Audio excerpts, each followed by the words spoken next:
Good morning, everyone. Today I wanted to do a talk about prioritizing your money and making money decisions.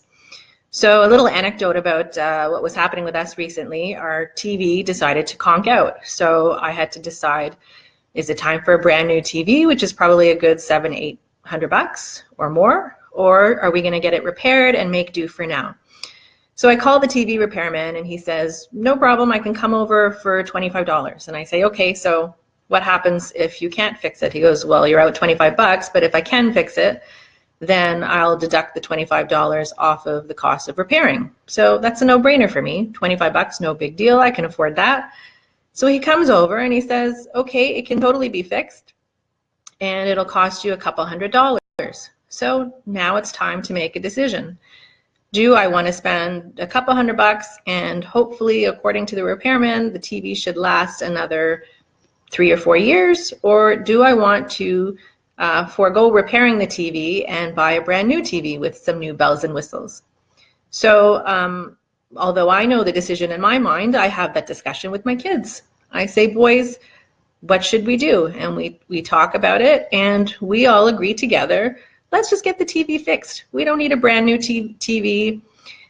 We can make do and hopefully that'll last for another few years, and with the money that we save, what can we do with that? We can either put it away in savings, we can spend it on a nice night on the town or whatever. But the point of the matter is we've now saved several $100s, which is great, and we'll do something else with that money that we've saved.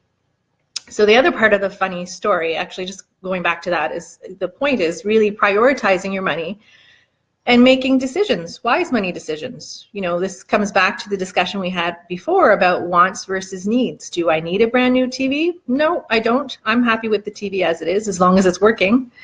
And luxury, right? Do I want to buy a brand new TV with new bells and whistles? Maybe in a few years I will, when this TV is conked out, but for now it's good enough for me.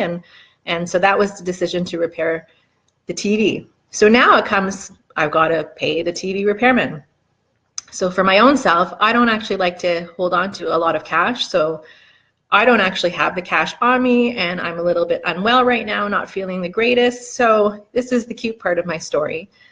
I had talked about in an earlier post about teaching your children to save money. So whether it's a money jar or a wallet or a piggy bank, whatever it is that makes sense for your kids, having them save money. So whether it's gift money or Christmas money or allowances, teaching them to save. So I actually turn to my boys and I say, boys, they're 11 and 14. Do you have any money? Because I don't have any money and I'm not feeling well and I don't really want to drive to the bank right now. So they say, sure, Mom. So they bring me their wallets. In their case, it's a wallet. And don't you know, between the three of us, we have enough cash on us in the house to pay the TV repairman. So very cute. I borrow money from the boys. They're thrilled to bits they could help dear old Mom who's not feeling well. And so we pay the TV repairman, off he goes, and I decide, okay, as much as I really want them to have the experience of going to the ATM to deposit the money, right now I just want to pay them back because I know I'll forget over time. Life happens, right? So we go online and I transfer the money into their accounts for what I borrowed to pay the TV repairman, and then I have them check their balances. And what do you think happened? All of a sudden they see this huge amount for a 14-year-old and an 11-year-old of accumulated wealth because they have been saving their money. Every time they get gift money, it goes in the bank. And they don't spend very often. We talk about, you know, luxuries versus wants and what makes sense to spend. And when it does make sense, they do spend their money. But for now, all they've spent it on, because I'm blessed with lovely children, they have spent, the one boy has bought Jordans because he really wanted them.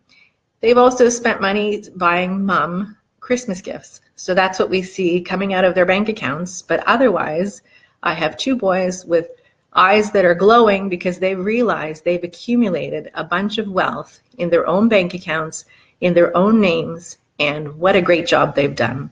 So that's just a little chat on teaching our children about money and also ourselves making wise money decisions, thinking through priorities, wants versus needs, and making the best decision that makes sense for you in the moment. Take care. My name is Neelam Dahl of Simple Solutions Mediation.